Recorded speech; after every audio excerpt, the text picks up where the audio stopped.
Ketua KPU dan Ketua Mahkamah Konstitusi terbukti melanggar kode etik dalam pencalonan Gibran sebagai calon wakil presiden. Ya, namun sayangnya pelanggaran etika itu tidak berdampak pada keikutsertaan Gibran di Pilpres 2024. Lengkap sudah pelanggaran etika terkait pencalonan Gibran Rakabuming Raka sebagai calon wakil presiden mendampingi Prabowo Subianto. Terbaru, Dewan Kehormatan Penyelenggara Pemilu menyatakan Ketua KPU RI Hasyim Asy'ari melanggar kode etik. Hasyim dinyatakan bersalah karena telah mengubah peraturan KPU untuk menerima pencalonan Gibran tanpa berkonsultasi dengan DPR yang saat itu disebut sedang menjalani masa reses. Hasyim Asy'ari dijatuhi sanksi peringatan keras terakhir, sementara 6 komisi KPU, yakni Aujus Melas, Idam Holik, Yulianto Sudrajat, M. Afifuddin, Farsadan Harahap, dan Betty Epsilon dijatuhi sanksi peringatan keras. Namun demikian, putusan DKPP ini tidak memengaruhi pencalonan Gibran sebagai calon wakil presiden. Calon wakil presiden nomor urut 3 Mahfud MD mengatakan KPU sudah berkali-kali melakukan kesalahan. Mahfud mencatat Ketua KPU Hasyim Asy'ari telah 2 kali melakukan kesalahan dan hanya diberikan sanksi peringatan keras.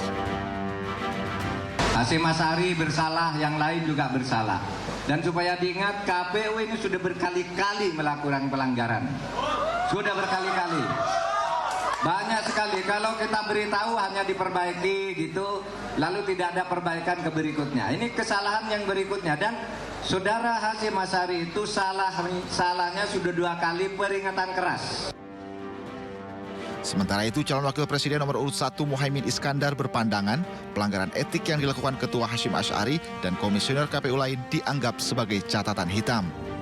Caimin pun berharap ada tindakan yang bisa membuat bangsa ini bangga dengan mengedepankan etika. Ini catatan hitam yang saya kira menjadi keprihatinan nasional.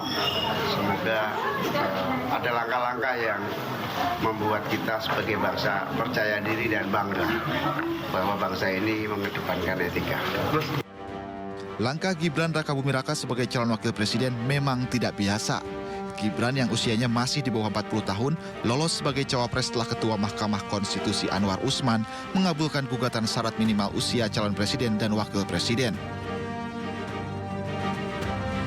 Saat itu, Anwar Usman yang juga paman Gibran memutuskan usia calon pencapresan boleh di bawah usia 40 tahun, namun harus sudah memiliki pengalaman sebagai kepala daerah.